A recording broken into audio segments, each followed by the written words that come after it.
Hello, I'm Saesun Kim. I'm speaking with you from University of Oklahoma, working with Alberto Marino's Quantum Optics Lab at the Center for Research and Quantum Research and Technology. Today, it is a great pleasure for me to share with you a perspective of quantum light and how the quantum light play a role in quantum technology. So quantum technology is a newly emerging field that is rely on the quantum mechanical principle, such as entanglement, superposition, and coherence. And it's becoming a foundation for the next industrial revolution. So the quantum technology that emerged from revolutions are quantum computer, quantum sensor, and quantum communication. And quantum computer will provide the exponential increase in computational power for the specific problems in machine learning, drug delivery, and battery design and financial analysis. And quantum sensor, on the other hand, will enhance the sensitivity of the devices that are used in the self-driving cars, medical device, and satellite. And finally, as sensors and devices are connecting and exchanging the data with other systems over the internet, securing the Internet of Things has become a critical problem to address in order to protect the privacy of the individual. And to the end, the quantum key distribution can provide a secure network that is fundamentally secure against a possible attack from the eavesdroppers.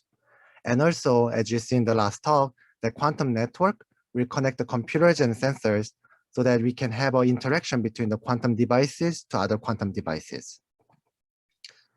To take advantage of this quantum technology, it is crucial to generate the quantum resources and also control the quantum resources. And quantum resources contain the quantum property. And those properties can be contained either in the light, matter, and other systems.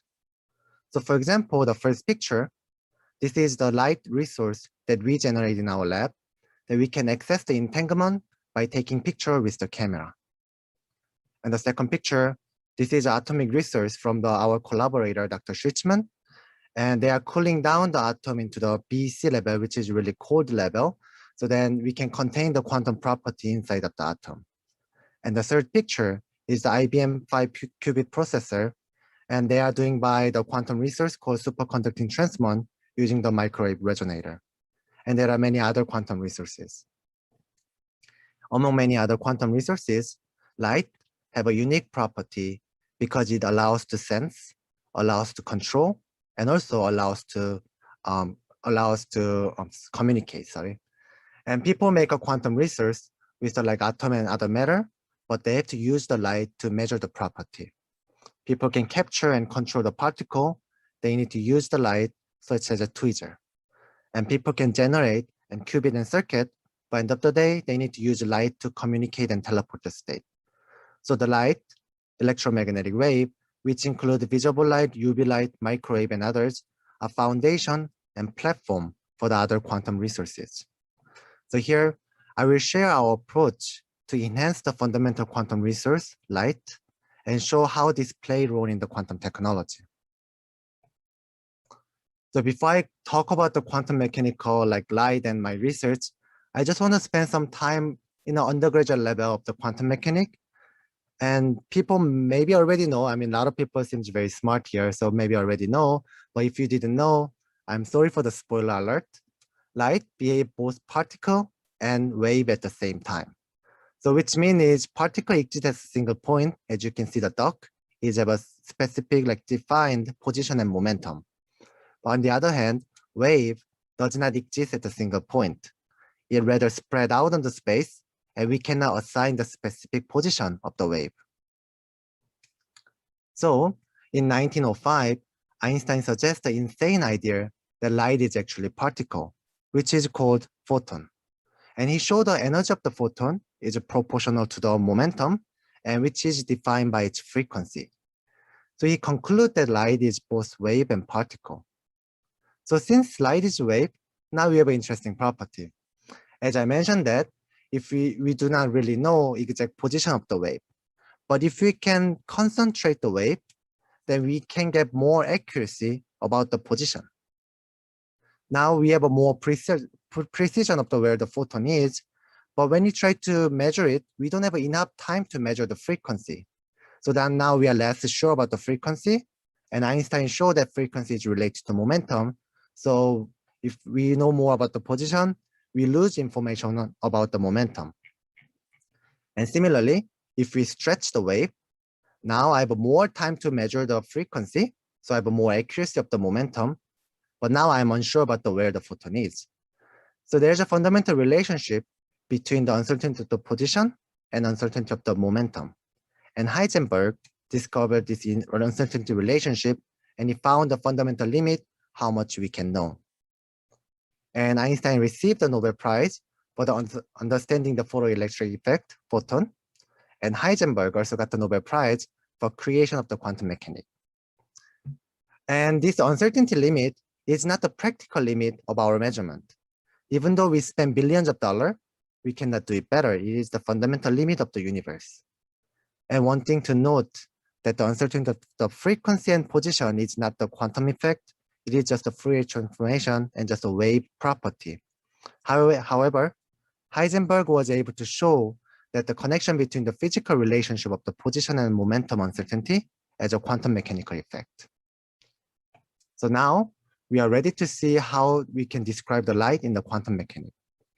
For example, if I want to represent the object in the classical mechanic, like a duck, then you will use something called phase space diagram, which that x-axis represent the position information and y-axis represent the momentum information.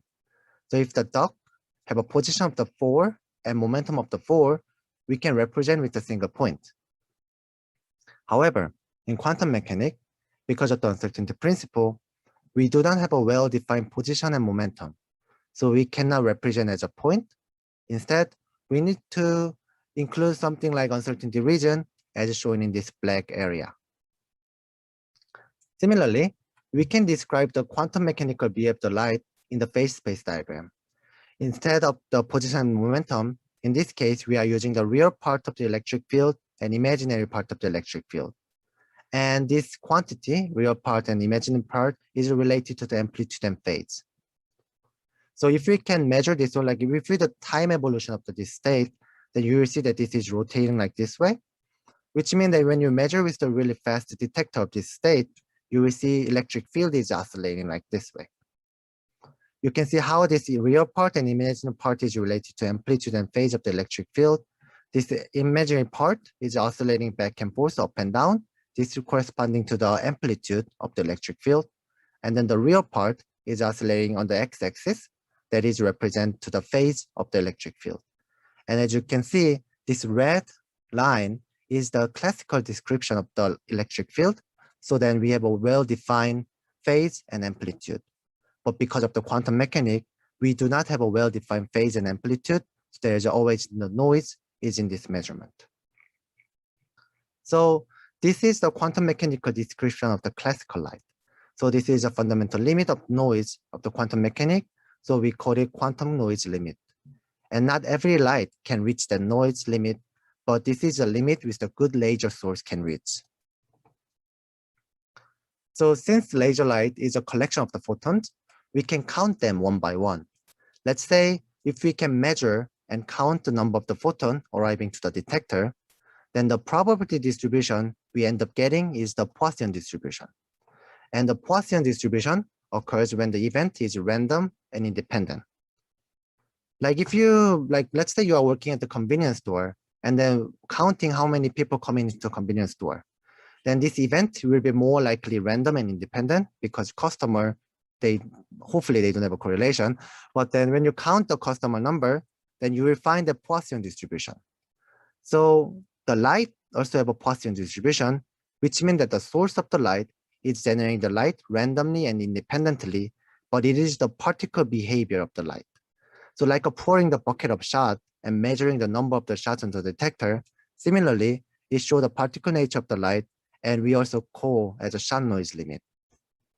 And so what I have described so far is the quantum mechanical description of the classical light. So the question is then, can we show the quantum nature of the light? The answer is yes. If we can squeeze the light, we can show the quantum nature of the light. Obviously, it's not the physical squeezing of the light. We are squeezing the light in the phase space. So if we can squeeze the light in the phase space below the quantum noise limit, then the uncertainty of still hold, the Heisenberg uncertainty will be still hold because we reduced one side while we increased the other side.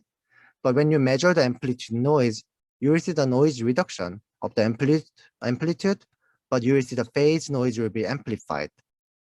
So this will show the quantum nature of the light. So let's rethink about what it means by the particle and quantum nature.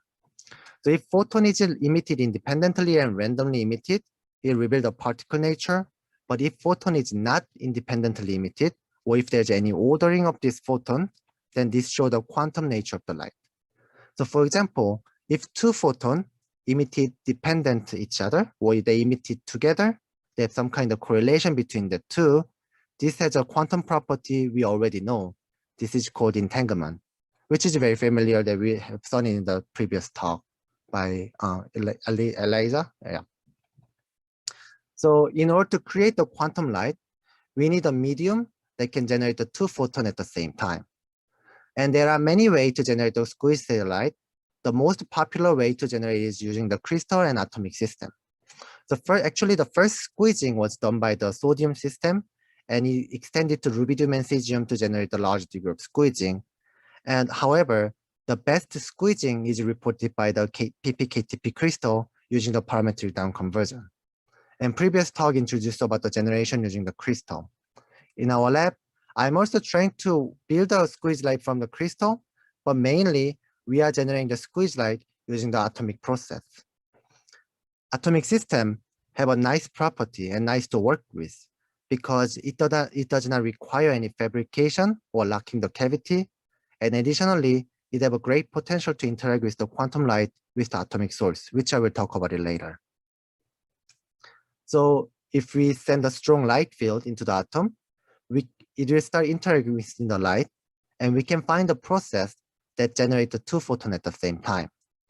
And since the generations are correlated, the intensity of these two beams must be correlated, which means that the intensity fluctuations are also correlated.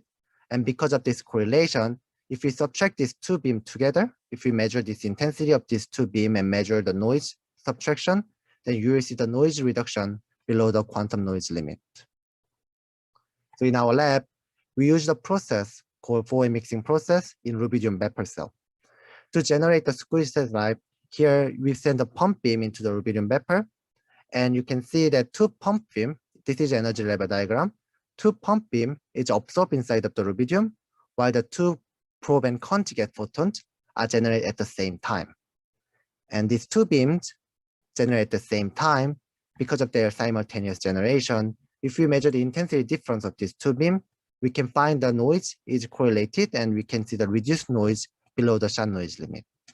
And in our lab, we can generate about 9 dB of the noise reduction, which corresponding to about 90% of the noise reduction from the quantum noise limit.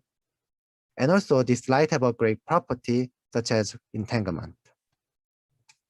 So squeeze light have a reduced noise property, and due to their property, it has been proposed to use the enhancement of the optical devices. The first idea was proposed by Cave in 1981.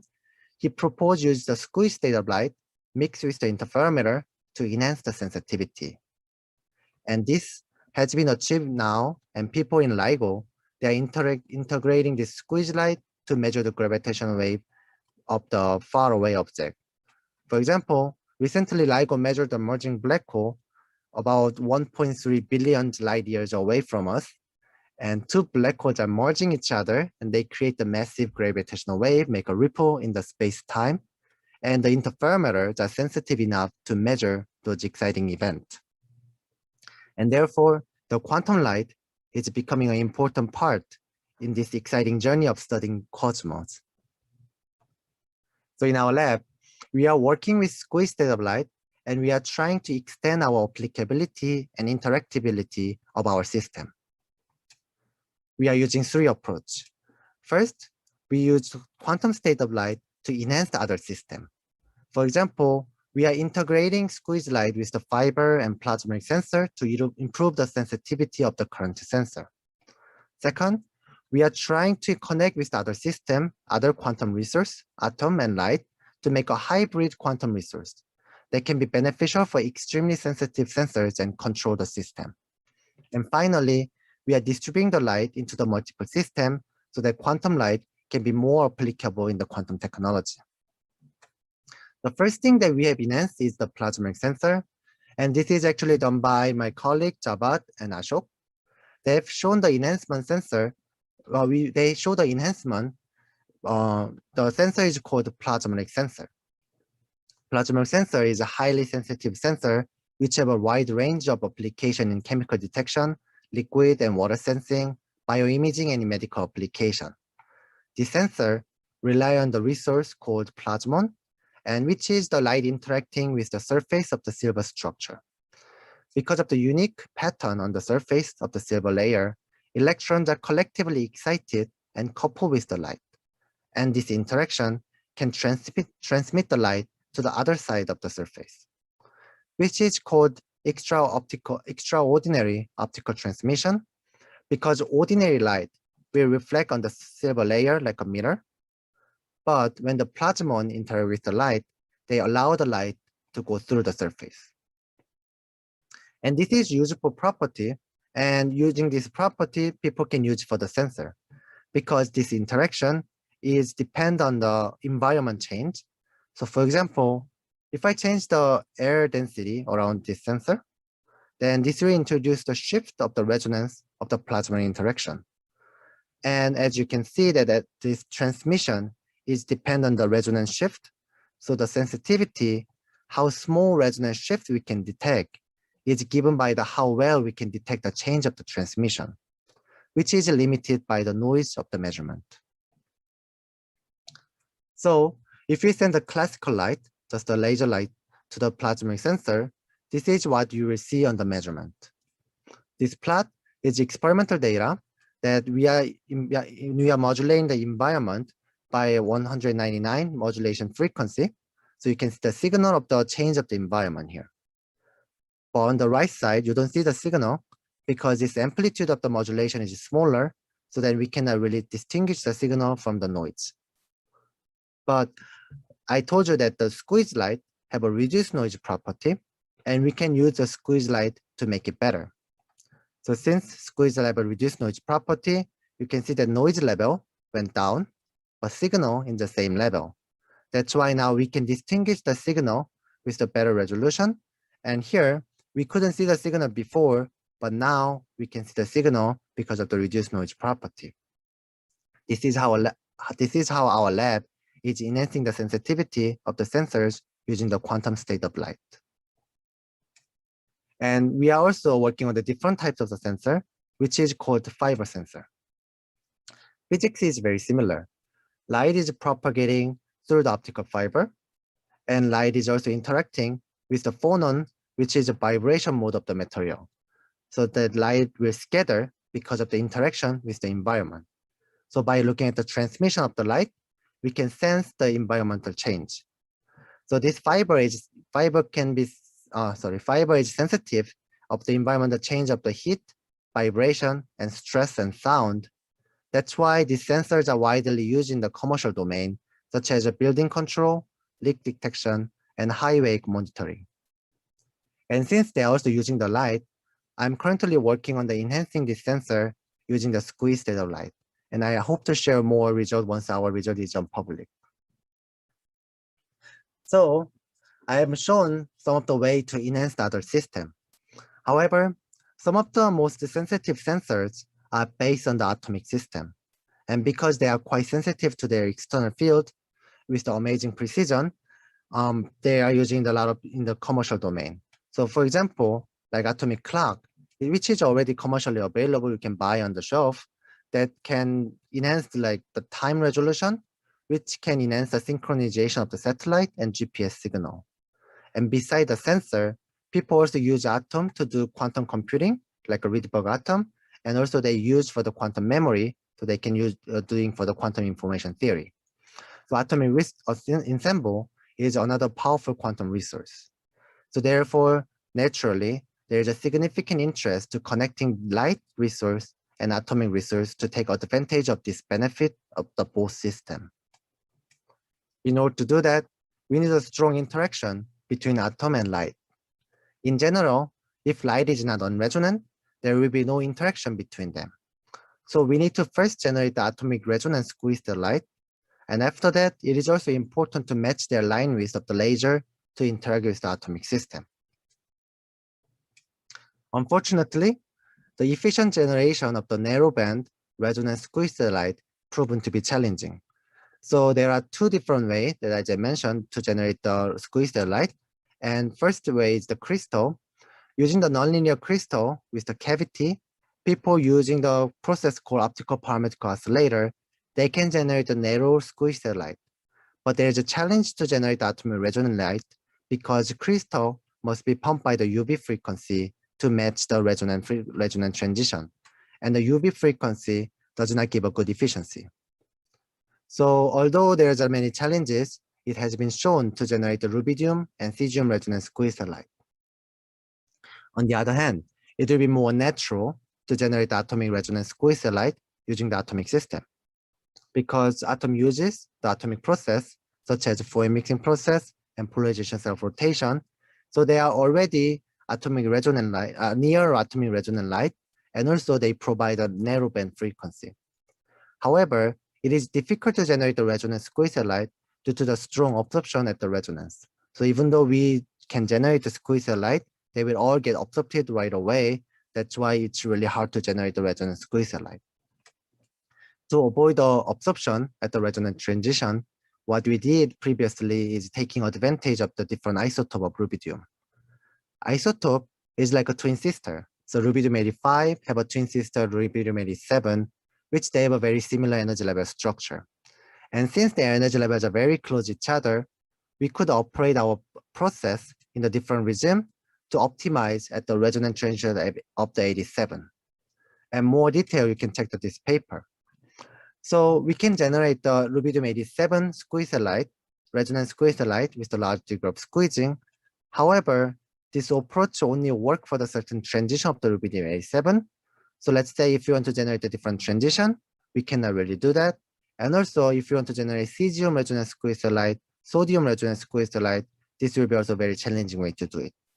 So we need a more tunability of the source. That's why we have to find the alternative approach to solve the problem. And here we provide a solution to generate the atomic resonance squeeze light by shifting the energy level. The idea is very simple. If I can just move this resonance away, then we do not need to worry about the being resonant. So if I can somehow engineer the system to move the transition, then I can be resonant just easily. There are three common ways to shift the energy level. One is the magnetic field, one is optical field, and electric field. So magnetic field to the atomic system called Zeeman shift. This will split the energy level in the many different ways, and it will be really messy. So it will be hard to work with in our system. Another possibility is coupling with a strong optical field called AC star shift. However, this additional light will couple to our process, and this will make it really difficult to generate the squeeze light. So last option is using the electric field called DC star shift. So if we apply the high electric field to the two plate, so it's like if I capture the atom inside and apply using the two plate to apply high electric field, we can do this DC star shift. And this is really good because this will shift the whole energy level together while it doesn't really interact with our foil mixing process. That's why we are using the DC star shift to work with. And in order to do that, however, one of the problem is that we need to apply really high electric field. For example, for the system that we are using, we need to apply about 25 kilovolt, which is about 12 megavolt per meter, which I have to apply in the lab. And it's really high, so please don't try at home. I actually touched the source twice with a 10 kilovolt, and it was not really happy experience. It was like really shocking. So please don't try at home. So here's the experimental demonstration, how we can apply high electric field in the system. So first we make a vacuum chamber, inject the rubidium, and apply a high electric field inside. Very simple, but there's one problem, which is arcing. So if the plate is not smooth, or if there's imperfection inside of the vacuum, the system will start arcing and like making an electromagnetic pulse. And if you know what EMP is, basically if I fail in the lab, they will send the signal and send the EMP pulse and start breaking with the other electronics. So I broke two laser and two photodiode and two power supplier and a lot of other things. So please don't try in the lab neither. Anyway, we were able to demonstrate the physics, and here's the result. The plot is the transmission plot where the x-axis represents the laser detuning from the rubidium atom and y-axis represents the transmission. And this green trace is the reference trace, so I know where the transition is. So for example, this is rubidium 87 resonance and this is rubidium 85 resonance. Once you have a Fourier mixing process, you can see that two beams are generated, probe and conjugate, two beams are generated, and you can see the gain is around 1 gigahertz away from one of the particular transition of the rubidium. And this is where we see the best squeezing. And by applying the DC electric field, we show that we can shift the process and toward the resonance, and which is about 250 megahertz. So we also measure the intensity difference squeezing, and we start with the 4 dB of squeezing. After that, we can preserve the 4 dB of squeezing.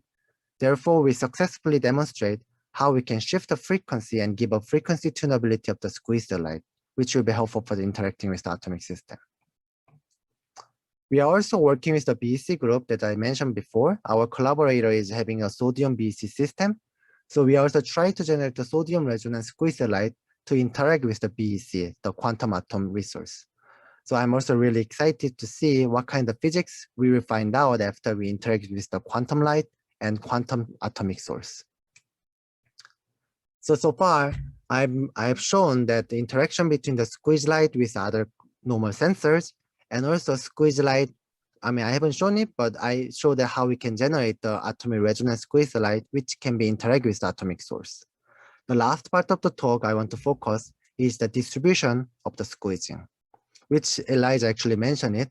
In order to connect with the multiple quantum system and try to make a network, it is important to distribute the information we have to the number of the party. And we can see that especially our system have an entanglement.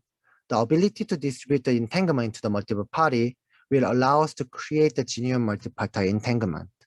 And this will extend our applicability of the squeeze light to the other quantum system, such as distribution quantum sensing and quantum teleportation and key distribution, and also one-way quantum computing. One of the ways to distribute our resource is distributing on the space. So this is done by my colleague that Ashok and Gaurav. And since the Fourier mixing have to conserve the energy and momentum, this leads the quantum correlation in the temporal and spatial domain. So when we take a picture of the two lights, and since the two lights are entangled, we can find the entanglement by measuring by camera. So they actually show that there's a minimum size of the correlation with some of the minimum size are correlated. And using that correlation, they redefine the pixel of the image. And using this image, they were able to show that this pixel is correlated to the other pixel, and this pixel is correlated to the other pixel. And using this correlation, they were able to show there's entanglement between these two images. Now, our group is currently working on how we can distribute this correlation in the different connections. For example, can we really distribute the entanglement from this to that so we can make a correlation between these two? And they're working on it by modulating and then changing the configuration for mixing to make this special kind of correlation. And this will give an extra degree of freedom to encode the quantum information and interface with other quantum systems. The second method to show how we can spread the correlation in the space is that using the multipartite entanglement. This is done by repeating the Fourier mixing process and making a network of the process. For example, each box is a representation of the Fourier mixing process, which can generate the entangled light between the two. So if I send the two light into the Fourier mixing, this two light will be entangled. After that, we put into second stage and passing to the another 4A mixing process, then we will see that coupling with the other light, then this 4 light field will be entangled. So we can generate the 4-partite entanglement system. So this compact system, we can generate the scalable way to generate the genuine multipartite entanglement. And I'm designing this experiment right now, but we actually show that theoretically, we can generate the 4-partite, 6-partite, 8-partite entanglement. And this result I show in this conference paper. And this ability to generate the multipartite entanglement will open the door for the application in quantum communication and also one-way quantum computing. So our quantum research, squeeze light, can enhance the current system and also interact with other quantum research and distribute in the space and multiple party. Before all of the work I present is done by our group, and I want to make sure that all the credit goes to the right people. So Alberto Marino is my advisor who made everything possible. And enhancement of the sensor is done by the Ashok, A, and Javad, and Umang. And also quantum imaging is done by Gaurav, Shiba, and Ashok. And Kid is start working on the resonant light project. So as we already know that, it is important to create the quantum computer and quantum sensor, and also quantum network. However, it is important to make all the system talk to each other, in like the different quantum hardwares are talking to each other. For example, you and me right now, we are talking over the Zoom on your computer. But no matter how fast your computer is, if we do not have a network, the functionality of the computer is limited. For quantum computer, it requires a way to exchange the quantum information and communicate with each other. But the classical channel will destroy the quantum information. Therefore, the ability to interact with the other system, the other quantum system, is very important. So what we do mainly is sensing now, but the interacting with the quantum resource, plasmon, phonon, and other atomic system, also spread the quantum resource in space and multiple party. We believe that we are slowly improving this ability to interact with the other quantum resource and provide a foundation for the quantum networking. And I'm really excited to witness this convergence of the different quantum research and prepare for the next industrial revolution based on the quantum state of light, squeeze light. Thank you for your attention. I'm happy to answer any question.